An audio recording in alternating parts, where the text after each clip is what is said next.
Hello दोस्तों, good morning to all of you. दोस्तों, the civil time के प्लेटफॉर्म पे एक बार पुनः आपका स्वागत है।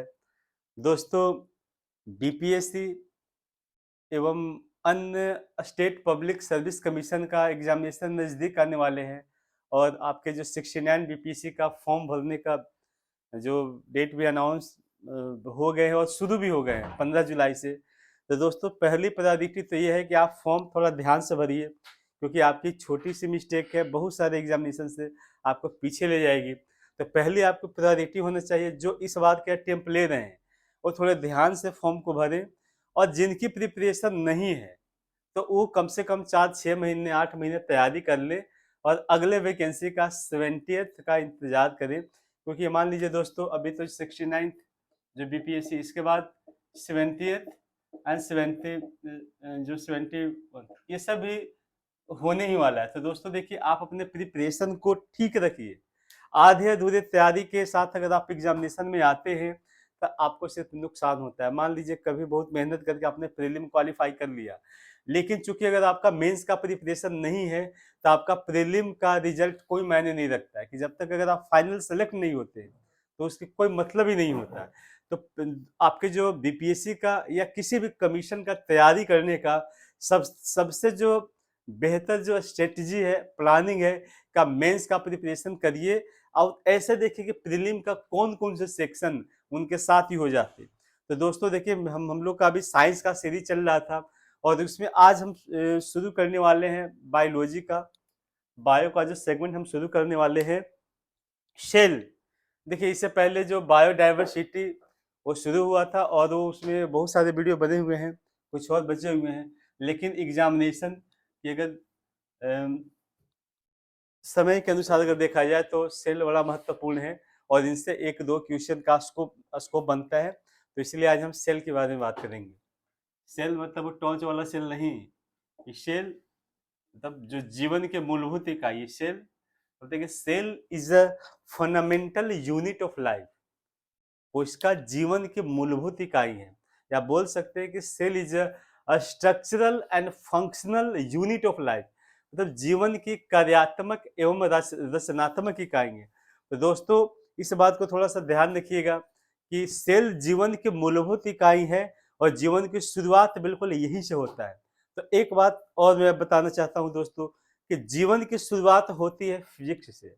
जैसे जब पृथ्वी का निर्माण हुआ, पहली जो जीव बने इस पे, तो इनका जो प्रोसेस है एक एक लाइन के थ्रू मैं समझाना चाहता हूँ। ये आपका लाइन है और इसके जैसे पहले सब एटॉमिक पार्टिकल का निर्माण हुआ।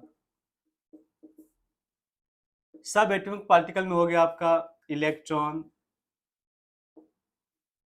Proton, neutron, positron. देखिए, ये जो सब एटॉमिक पार्टिकल, इसके बाद फिर क्या हुआ, एटम बने। ये एटम बनने के बाद एटम फिर कंपाउंड बन गए। ये तो दोस्तों ध्यान रखिएगा, यहां तक की जो स्ट्रक्चर है एटम, ये आपका फिजिक्स, और ये आपका कंपाउंड बनने का हो गया आपका केमिस्ट्री। और इसके बाद जीवन की शुरुआत होती है। ये आपका क्या हो गया, ये आपका हो जाता है पहले प्रोकैरियोट्स। प्रोकैरियोट्स मतलब ये पूरी लाइफ है नहीं, मतलब सेल का एक्चुअल अगर डिफिनीशन देखा जाए तो ये पूरा नहीं करते हैं। और इसके बाद जो स्टेज होता है कंप्लीट सेल का, एक कंप्लीट सेल, कंप्लीट सेल, या इसे बोलते हैं हम ट्रू सेल, ट्रू सेल। और इस सेल के बाद फिर क्या होता है, टिश्यू। टिश्यू के बाद क्या होता है, ऑर्गन। बाद में क्या होता है, ऑर्गन सिस्टम, ऑर्गन सिस्टम। और उसके बाद बन जाता है ऑर्गेनिज्म। तो दोस्तों देखिए, ये प्रोसेस है। अगर आप इस कॉन्फ़िगरेशन को दिमाग से समझ जाइए तो समझ जाइए, फिर आपको किसी भी जैसे चीज को समझने में, जैसे आपका जो बायो का जो सेगमेंट है, पहले समझिए, पहले धरती पे सब एटॉमिक पार्टिकल मिलकर के एटॉमिक पार्टिकल बनाए, पार्टिकल मिलकर के कंपाउंड बने, कंपाउंड बनते के साथ ही आपका जैसे धरती पे आने वाले पहले जो कंपाउंड थे, यूरिया अमोनिया, यूरिया अमोनिया, समझ गए। तो ये कंपाउंड बना, मतलब जीवन के लिए ऐसे कंपाउंड थे, लेकिन जीवन के लिए जो महत्वपूर्ण कंपाउंड थे, जो वैल्यूएबल कंपाउंड थे, ये यही थे। और इन्हीं के बाद से क्या हुआ कि जीवन की शुरुआत हुई रिएक्शन के लिए। तो पहले प्रोकैरियोट्स हुए, मतलब जो फुल सेलेड ऑर्गेनिज्म, उसके बाद एक कंप्लीट सेल बना, उसके बाद सेल के बाद क्या फिर क्या हुआ, इसे हम टू सेल बोलते हैं, फिर टिश्यू बना, the group of cells. Tissue क्या बोलते हैं, the group of cell, the group of cells. अब देखिए सेल्स के बाद फिर क्या हुआ, ऑर्गन हुआ, फिर ऑर्गन सिस्टम हुआ, फिर ऑर्गेनिज्म हुआ, और इसके बाद बोलते हैं कि स्पेसीज, और बाद में आपका किंगडम बना। किंगडम तो बाकी वो सब तो हम लोग पढ़ाई कर लिए हैं, बताए हैं। तो पहले ये बात को समझिए आप, ये पहले सब एटॉमिक पार्टिकल, फिर एटम, फिर कंपाउंड, फिर प्रोकैरियोट्स, कंप्लीट सेल, फिर आपका टिश्यू, ऑर्गन, ऑर्गन सिस्टम और ऑर्गेनिज्म। तो दोस्तों हमको बात करना है जो ट्रू सेल्स है, एक्चुअल सेल के बारे में बात करना है। और ये सेल जो कि जीवन की मूलभूत इकाई है, जीवन की, बोलते हैं कि ये सेल, यहीं पे जो सेल का शुरुआत होता है। तो सेल को हम लोग क्या बोलते हैं, the fundamental unit of oil, the fundamental, the fundamental unit of life. या इसे एक दूसरे शब्द के थ्रू भी आप बोल सकते हैं कि structural and functional unit of life.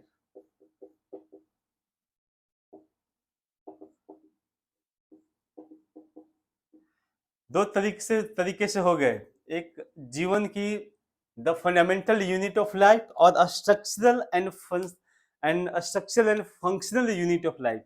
जैसे उदाहरण के लिए एक आप घर को देखते हैं, ये छोटे छोटे ईंटों से मिलकर बने हुए, वैसे ही जीवन की शुरुआत छोटे छोटे कोशिकाओं से मिलकर के हुआ, सेल से हुए, और ये सेल मिल करके टिश्यू बनाए, टिश्यू मिल करके ऑर्गन बना, ऑर्गन सिस्टम बना, फिर ऑर्गेनिज्म बना, स्पेसीज बने, ऐसे ऐसे जो हायर लेवल हो गया आपका किंगडम बना।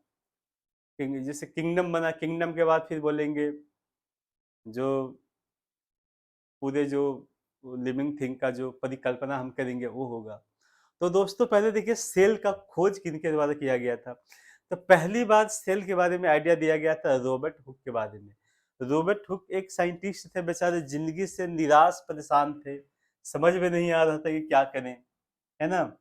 तो ऐसी कहानियां हैं कि बेचारे अब जीवन से निराश होकर के मरने वरने का प्लानिंग व्लानिंग कर रहे थे। तो सोचे कि भाई जो जहर का डब्बा लाए थे उसे भी खोल के देख ही ले। तो चाकू कुछ से उसे जब काट करके देखा तो कुछ उनके होल लाइक का स्ट्रक्चर दिखाई दिए।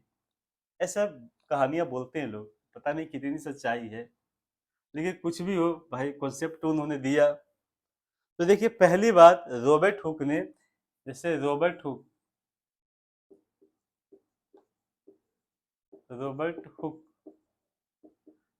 इन्होंने 1665 में शेल के बारे में आइडिया दिया। इन्होंने बताया कि जैसे जो एक बोतल का जो ढक्कन था पहले लकड़ी का बना होता था, तो उनमें इस प्रकार का सेल दिखाई दिया, इसे बोलते हैं हनीकम। हनीकम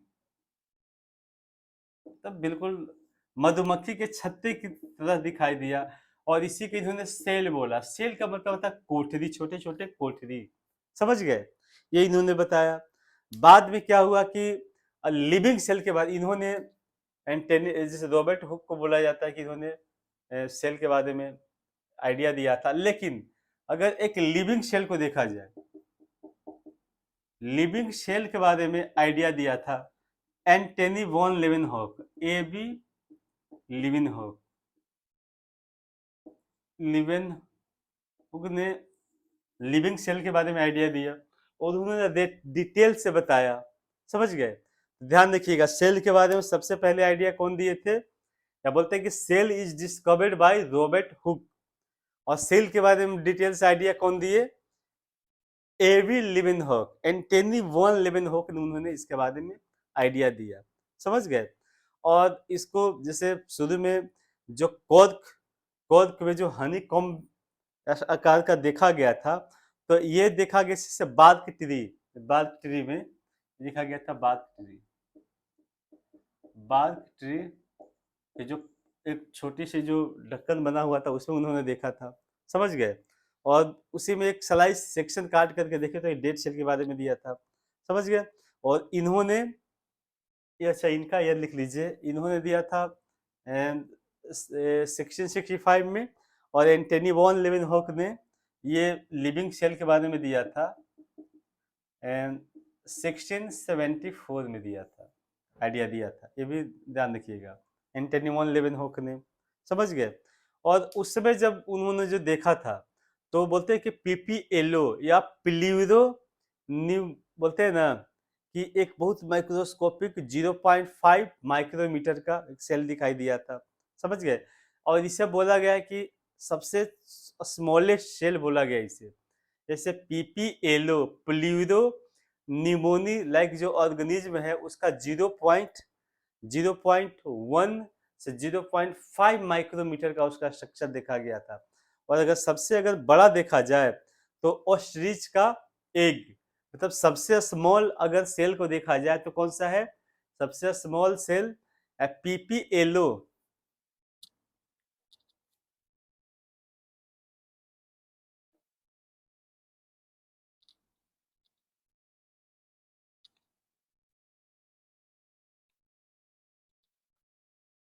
सबसे जो स्मॉलेस्ट जो सेल जो देखा गया था पीपीएलओ, समझ गए? पीपीएलओ का फुल फॉर्म होता है pleuropneumonic like organism, pleuro pleuro pneumonic like organism, समझ गए ना? ये देखा गया था। और ये जो सबसे स्मॉलेस्ट है, अगर अगर देखा जाए लार्जेस्ट का, तो लार्जेस्ट में ऑस्ट्रिच, ऑस्ट्रिच का जो एग, ऑस्ट्रिच जो अफ्रीकन सब कॉन्टिनेंट का एक ऐसा पक्षी है जो इसका जो साइज देखिए, इसका 0.1 माइक्रोमीटर, माइक्रोमीटर या म्यूशी लिख सकते हैं, 0.1 टू 1 म्यूशी, ये इसका साइज था। और अगर इसको देखा जाए ऑस्ट्रिच का जो एग है इसका है 170 mm, 170 mm इंटू 130 mm, इतने का देखा गया है। तो ध्यान रखिएगा दोस्तों, सबसे जो स्मॉलेस्ट पीपीएलओ है ना, पीपीएलओ का फुल फॉर्म होगा प्लूरो न्यूमोनिक लाइक ऑर्गेनिज्म, और सबसे जो लार्जेस्ट है एग ऑफ ऑस्ट्रिच, ये देखा गया था।